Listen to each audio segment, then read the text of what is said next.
Hello, my beautiful people. Sorry about my voice. I've got a cold. And we are here with the lovely Helena Nimick, a channeler extraordinaire. And she is also channeling my sweet boy, Erik. Hi, Erik. I love you. Hi, Mama. I love you too. And he's giving a big mwah, mwah. So, All right. So we're going to talk about the uplifting, wonderful topic of human trafficking.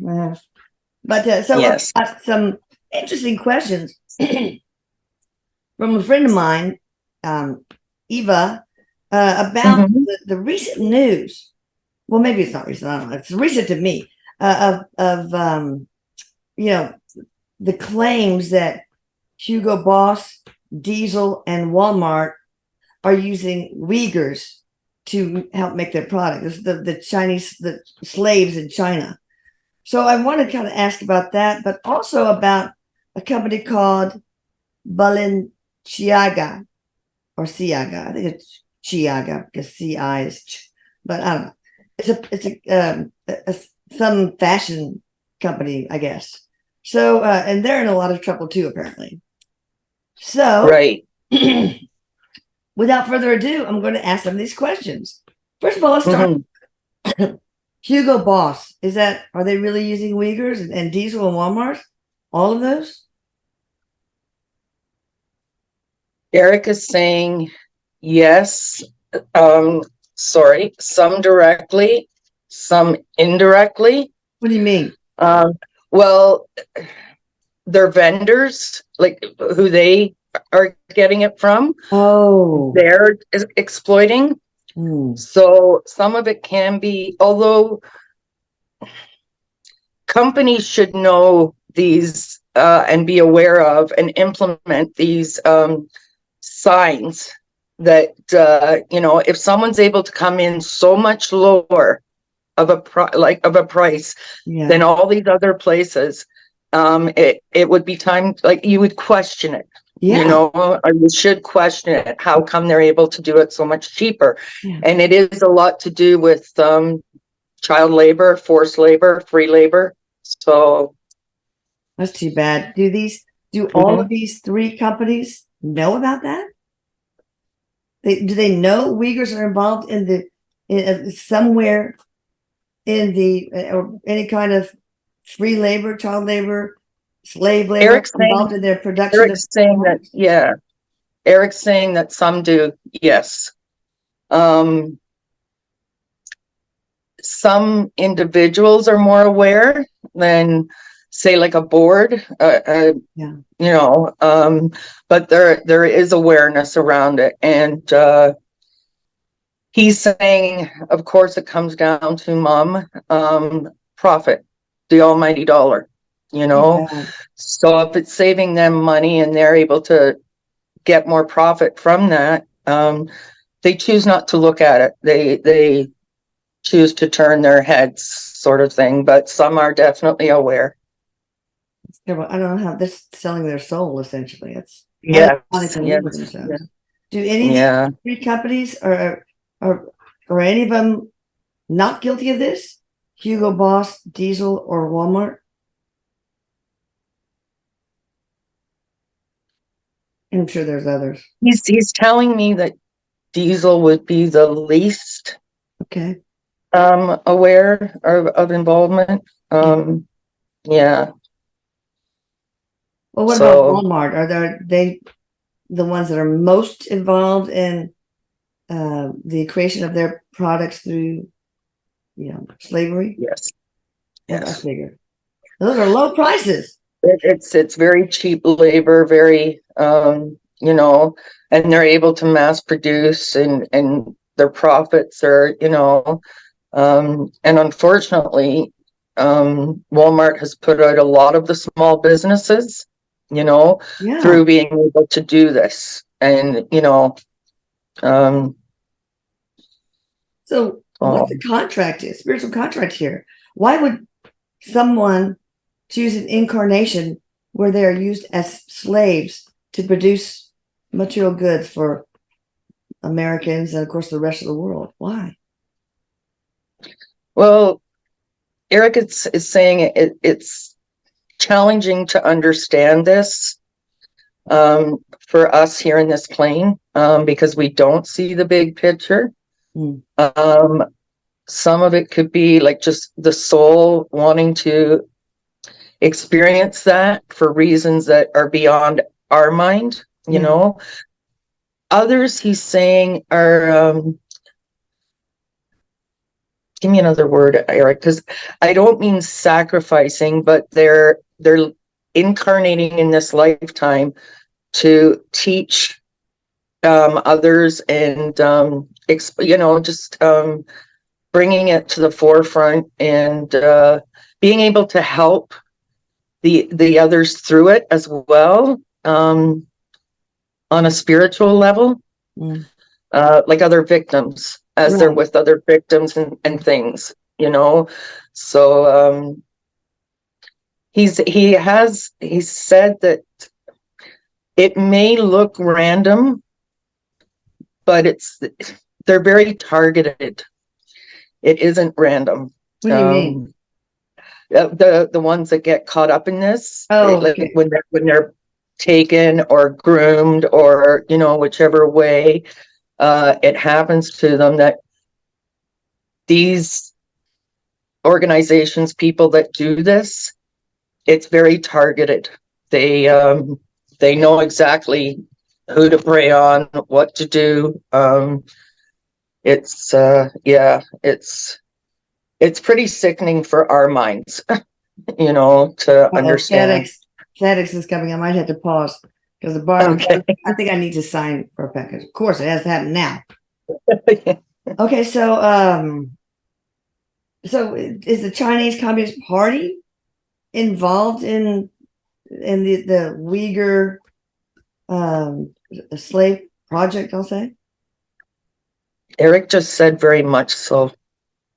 Okay. As disturbing as that. Okay, you got to go sign. I got to go. Hang on. Okay. Oh, where is the mute button? Just pause. Okay. All right. I'm proud to say my dogs did not bark when we had the handoff, and I didn't have to sign anything. So we will continue. So is it CCP, the Chinese Communist Party? How are they involved in the? I mean, I guess they're the ones that have the slave. Well, they're the mass producers of, you know, like we import, like how many things are made in China.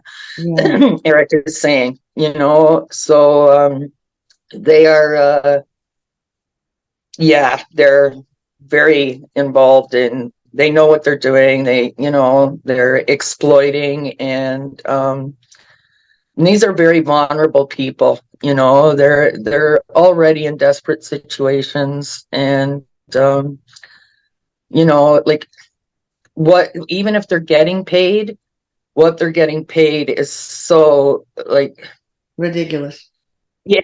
Yes, but they don't know any different, so they probably feel like, well, at least they're earning. But Erik's giving me the visual here of continuous mass producing. Like, these people work for hours and hours and hours for so little money. Children working, you know, because they've got small hands, so they're able to do certain things, right? Shame. Yeah, it's disturbing. Political dissidents probably are put in these prison camps, the Uyghur camps too, and they're forced to do slave labor. Is correct? Yes. So what's the usual scenario and how they get children rope them into the slave system? He's saying that the parents, they'll involve the parents as well. Like, it's like tricking them, you know, misleading and misguiding them, maybe is a better way. But they really don't have a choice, you know. It's a communist government. It's like, what do they do? Where do they go? You know? And they're very targeted, in like, they they know who to target, the families to target, the children to target. They're very aware of what they're doing, and they're very good at it, Erik says. Yeah. So there's this company that has an app now, and I think it's EMU, maybe it's Temu, I think it is. Yes, and it they is. have some Yes. cute stuff. But Oh, I yeah. found out that anything made of cotton there, the cotton is picked by children in, I think, in Turkey, in the cotton fields of Turkey, maybe elsewhere. Maybe I'm wrong, but so I told one of my grandkids, don't download that app, because also that app sucks your information. It will steal your bank account information, all sorts. So she said, well, I already bought a bathing suit. I said, okay, good. You can give that to one of the children that picked the cotton for that, so they can go and have a spa holiday. But anyway, so she deleted it. But is that really true? Yes, it is. Erik's saying yes, it is. And that's part of the exposure that's starting to come out. Good. And it needs to come out. Although Erik's also saying that it's very challenging. Like, if it were all to come out at one time, it would be too much for us. Even this, like, to get our heads around this is challenging, you know. And the average citizen just, but this needed to come out, because this company truly is about exploiting. And like you say, getting your information. They have algorithms that they can just, you're opening yourself up to things that you have no idea that you're opening yourself up to. So yeah, Delete the app, people. Oh my God. So also I understand that, electric vehicles are, very important to the green, agenda. But yet I hear that the lithium and other things are mined by children, child slaves, in some cases. I don't know if that's true or not. Plus, it kind of rapes the earth when you do that. So I don't know how I think it's a toss-up as far as, what that does to protect the environment. You're talking about electric vehicles? Yeah. Yes. Like the batteries. Yeah. Erik is saying too that we are not ready for that. We are not prepared for that. The amount of like hydro and things that it would take for us to go into we're not there yet, and he's saying that there is truth in that, the mining of those, there is truth in that, and that this will be exposed also. These things will come out as well. He's saying there's a lot of whistleblowers lined up at certain times in divine timing, he's saying, for the information to come forth. So, well, I'm hoping that we never will need EVs or fossil fuels, because there is 0.0 energy, infinite energy, quantum phase energy. I can't remember. There's other names for it that, was discovered in the late 1800s. Nikola Tesla, Maxwell. Yeah. FBI raped, took all the records, all the design stuff from the people who have developed these, and they don't want them to have it. I think it's probably ET technology too involved there, right? Yeah, and Erik's just saying too that there wouldn't be the same amount of profit. No. So it really comes down to greed. I mean, that's what this is all about, is greed, But can you imagine? We're going to have a guest on our that did the documentary, "The Lost Century," and how we can regain it. Was it Greer? Anyway, but he speaks about this, and he says that there's no reason why we couldn't each have a little 0.0 energy generator. Can you imagine? That would be the hugest change of macroeconomics, because everything in our economy and our society is based ultimately on fossil fuels. or any kind of energy. Anyway, that's, I digress, took you down the Well, road. yeah, no, Eric's saying too, though, that because our society is based on this lack mentality, there is enough of everything for everyone, but we've been conditioned to believe in this lack. So, and that's how, you can charge yes, for scarcity.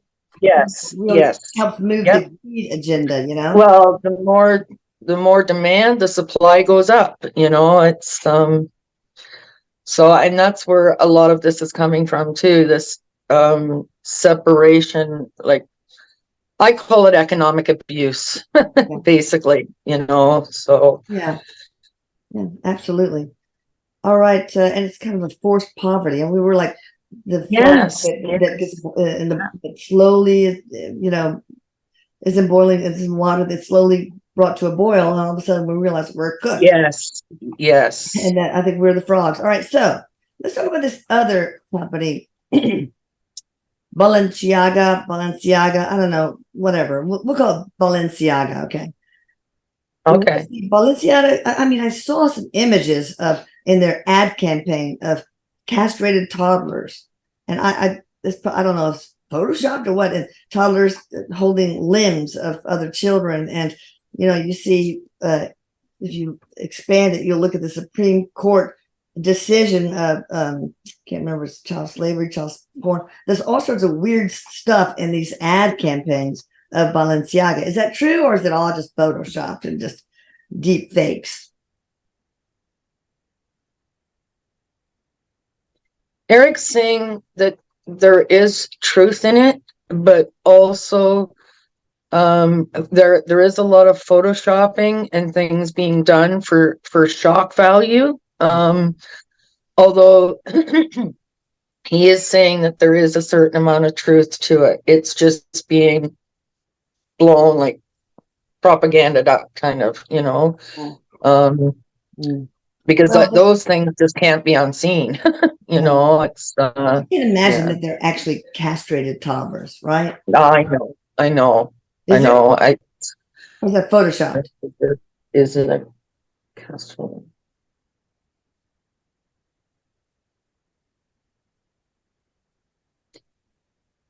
He's saying that my stomach's turning. He's saying that a few are, but it is a lot of photoshopping.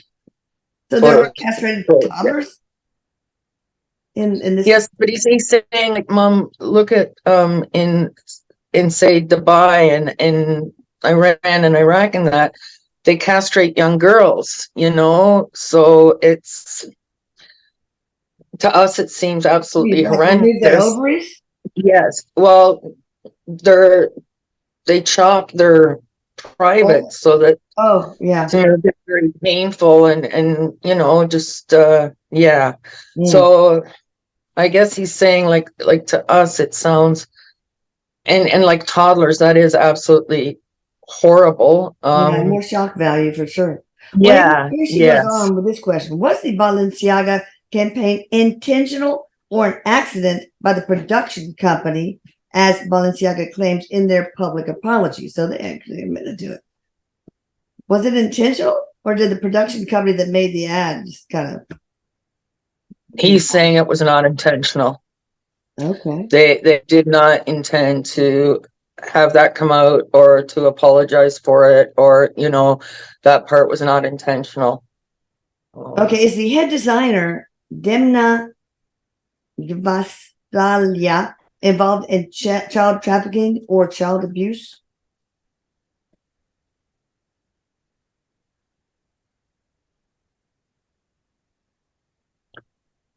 I'm getting a no. Okay. I'm getting a no from Erik. Maybe some sorry. There might be some exploitation again of labor. Just low cost labor, right? Which is all part of it. Yeah, it's part of this topic. Was the purpose of the fashion campaign to normalize child abuse or child pornography even.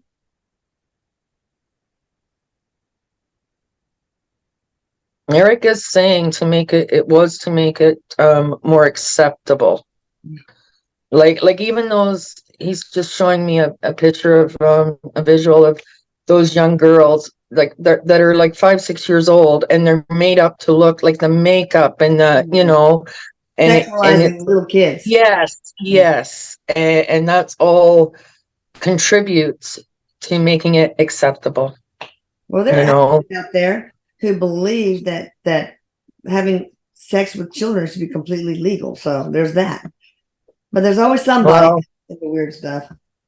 I'll tell you, Erik's telling me to tell you, in Canada here, when my daughter was 14, she was seeing a man in his early 20s, which was completely unacceptable to me.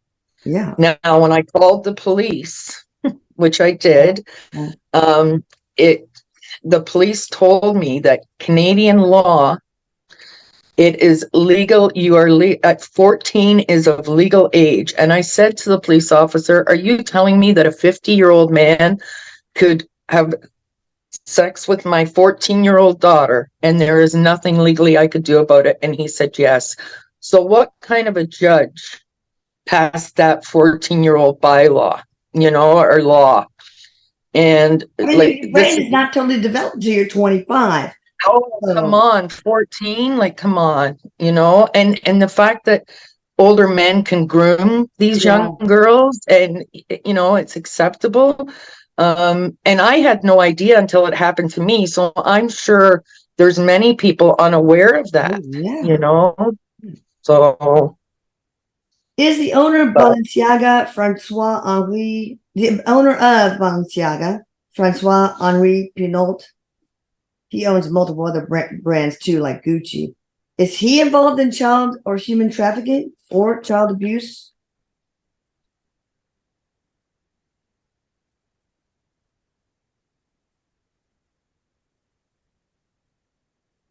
Erik's giving me a yes, as to child abuse. In what way? Again, exploiting. But he's also giving me like the human trafficking for labor. And he's also giving me that there is sexual exploitation there as well. By this owner? Or by people underneath him, by many people in the company? He is aware of it, but there's more than him.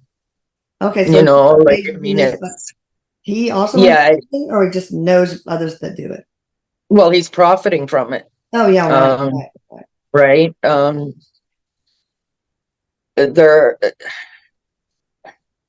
It's organized. Yeah, that's the word Erik just gave me, was it's organized. It's terrible. Now, was Balenciaga's founder, Cristobal Balenciaga, a fascist with Nazi connections?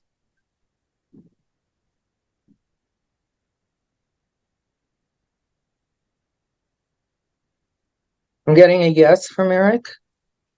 Okay, and there are also claims that Louis Vuitton and Coco Chanel, I knew about her, and Christian Dior and Hugo Boss, all four of those had Nazi connections. Or is it true in all four cases, or is any of these four innocent? He's saying their belief systems aligned. Yeah. And a lot of people do align, like maybe not Nazi, but communist regime, you know, their belief systems and what they think is best for society. I'm just asking him if all of them. Okay, I just want to make sure.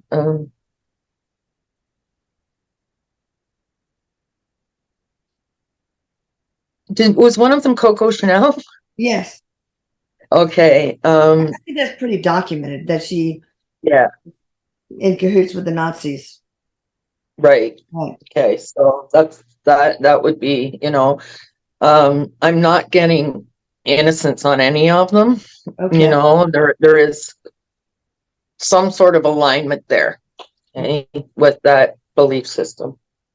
Is it common to have child slaves working for the clothing industry, whether they're high-end brands or low-end brands?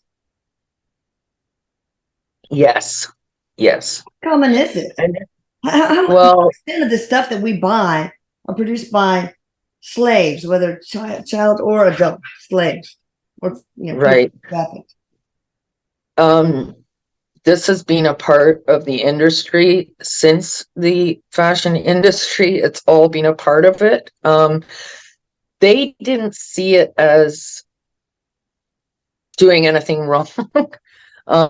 They just looked at it, some of them obviously, where again, Erik keeps giving me the small hands, that make it easier to, maybe do things. And like he's even giving me like some children and young adults, teenagers, say, like sewing on all these different things that, just, and the time and that. So yeah, it's been around since the beginning of The time, textiles basically. industry.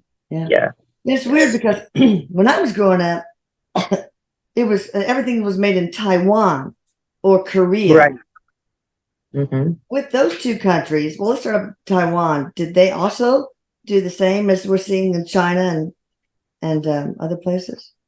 Child labor, Yes. slave labor. Yes. And Erik also, he actually brought in a young girl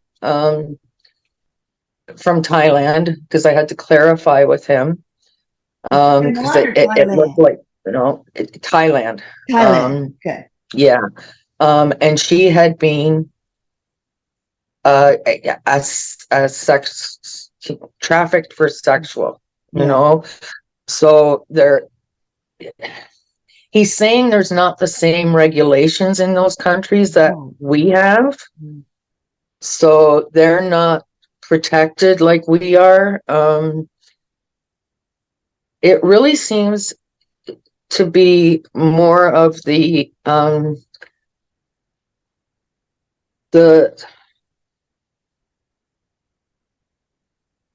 not, I don't want this to come out wrong, but it is the underprivileged races that are preyed upon, like even here in Canada, it's in northern Canada, the Native women that have gone missing. Oh no. And like the Inuits, right? Is that what you mean? Yeah, like, well, Native American, and there's so many have gone missing, so many, and yet it doesn't feel like the resources are being put into stopping this, investigating this. And Erik's just taking me back to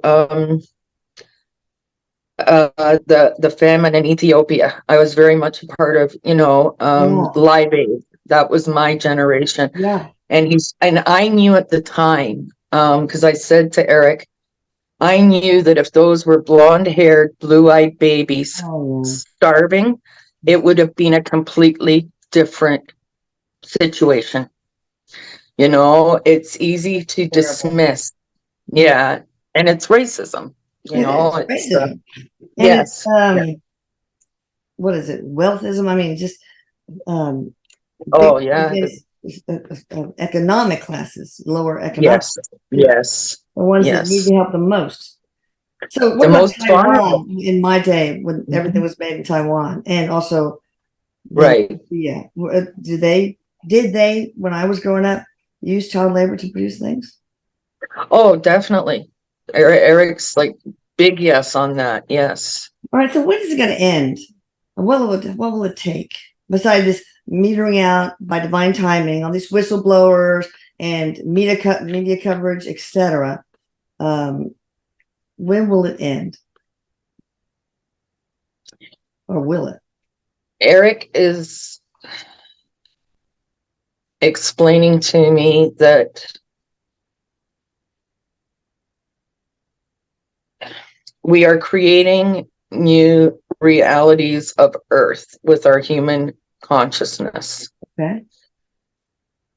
There will always be those lower density energies. So to say, will it ever stop? No. So we'll always have that one plane, and then there will create a new Earth where maybe that's not all gone, maybe it is, I don't know, but where it's a lot better, right? It has to do with our consciousness as a whole. And Erik has, because I did ask him, like, what can we do?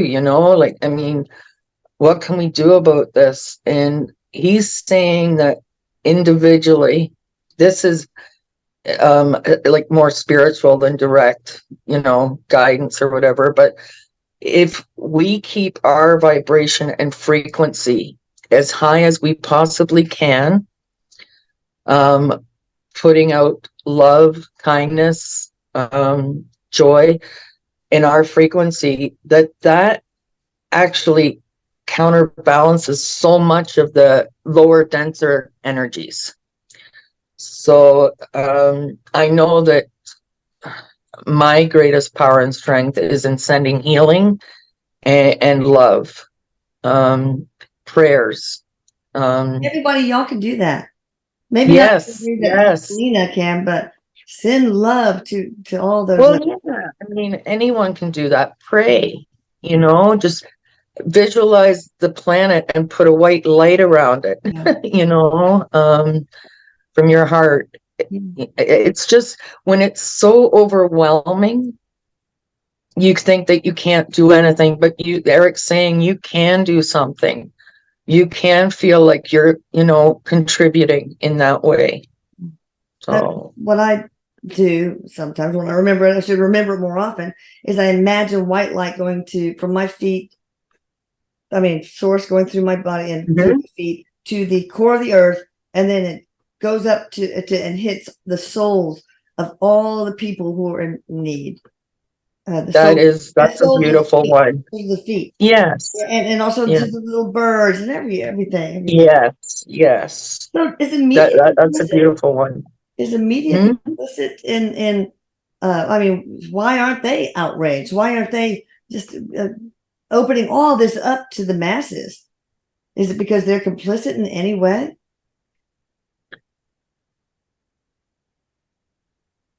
Erik had talked to me about this. I had asked him questions, and the answers that he gave me were that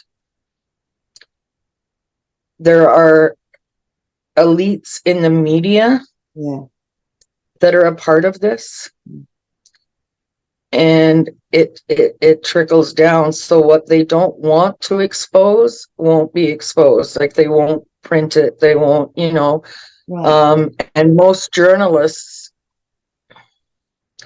are under that radar, and a lot maybe are concerned about if they were to.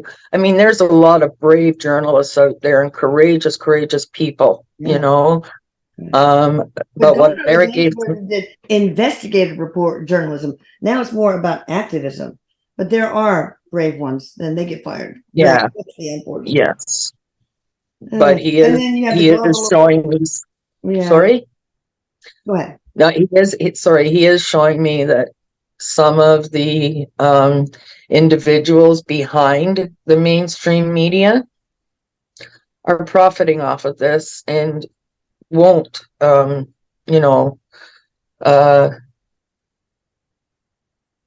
it's like there's no money in it for them. It's all right, so what about I lost my train of thought. Oh yeah, what about the rest of the Bilderberg complex, the global elites in academia, in the military industrial complex, and the politicians, the super wealthy, do they have, are they complicit also? Any of them? I mean, not all of them, obviously, but Many are. Many are. When I had asked Erik about names, it wasn't something I was comfortable with. yeah. And Erik also is saying that well, we need to protect this platform, Mom. Yeah. We need to protect Channeling Erik as well. Yeah. You know, so that we can so no, you know, names. continue. Usually don't. Yes, yeah, yeah. All right, last question. Mm-hmm. I think what also needs to happen besides raising the vibration is we need to dispel the myth that scarcity, that infinite abundance is an illusion, and get rid of scarcity, because it's feeding the greed engine. And I really truly believe if we use ET technology, for example, and have anti-gravity vehicles, so there's no more surface roads to build, and there's 0 point energy little generators in every home and every business everywhere, then then everything would change. Things we would flourish. Abundance. We could finally. Erik is saying we would flourish. We would truly flourish. But that's what. But that's for everyone, and right now, it's like the middle class are being forced out. Yeah. You know, with the way our economies are going, it's either going to be super rich or poor. You know, that middle class is now being, and I mean, that middle class carried a lot of the government and the taxes and the money, and it's always been off the backs of the working man. You know, and now that ends just can't be met. So the ones that are in power, they truly believe that if we were all to flourish, they would lose. Yeah, they would they would lose out on their and their enormous wealth. You know, just the enormous wealth that is behind it. You know, so. That's why the fear and control is so, They thrive on chaos. Keep us in chaos and turmoil. Yes. So is there anybody on the radar that's working on this 0 point energy, and so we could get rid of the whole scarcity thing? Like it's maybe Elon Musk or somebody whose name we don't know yet. Anybody? Erik's saying yes. He's not going to give names, because it's very much under the radar. It's very much being kept under, because it needs to be, for it to be developed, and it needs to be kind of done behind the scenes right now, Mom, is what he's saying. Keeping it behind the scenes. Yeah, because I mean, I'm sure some people who have had this technology, the FBI and whatever, J. Hoover's time too, they take everything in the laboratory, all the papers, all the research, etc., because they don't want us to have that. And a lot of people, I understand, because of this new documentary coming out, have been assassinated because they don't want them to. But I think what ought to happen is that all ought to be released open source on the internet, on the dark web, everywhere, so that nobody can be targeted. Just put everything out there, open source, all the technology that will bring us up to a new plane of abundance for everyone. Erik says it will come, Mom. It will come. There's necessary steps that are needed to be taken. Before this, a lot of awakening, which is so it's happening on a scale like never before with humanity. Humanity is waking up to the spiritual. They're questioning, what they're being told and what they're being fed, is what Erik's saying. So it will come, and it's again. it's to those that want to know, that are, you know, some are just right now comfortable in their own little setting, in their own beliefs. And I mean, there's no judgment. We're all at where we are at. Yeah. But definitely the consciousness of humanity is raising, like it's raising and raising, and especially in this last year and the next few years at a tremendous speed. So Good. and there is so much information out there. There is so much help and guidance. Okay. All right. Well, anything else you want to say, Erik? And I think we'll end off here and not do a part 2 because it's just not enough time. And also you need to heal your broken body, your little fractures, and get some rest. Yeah. COVID. So anything to add before we close? Erik's just saying that this is not about promoting fear. This is just about awareness. Yes. Exactly. It is awareness. Fear, people. Yes. Don't. Yes. Love. Yes. Yes. All right. And Paola is going to put Helena's information in the description box, so please check her out. Obviously, just email me if you want to book a session. Just send me an email, and I'll be happy to get right back in touch with you. And Paola has your email address? Yes. Or you can say it right now if you want. Oh, it's Helena Nimick 01 @gmail.com. That's easy. All right. Thank you. Thank you. Oh, I love you, Erik. Bye. Be sure he love you too, Mona. And share this with people. Spread the awareness. People. Yes. And also send healing energy to all the trafficked humans. Yeah. All right. Love you.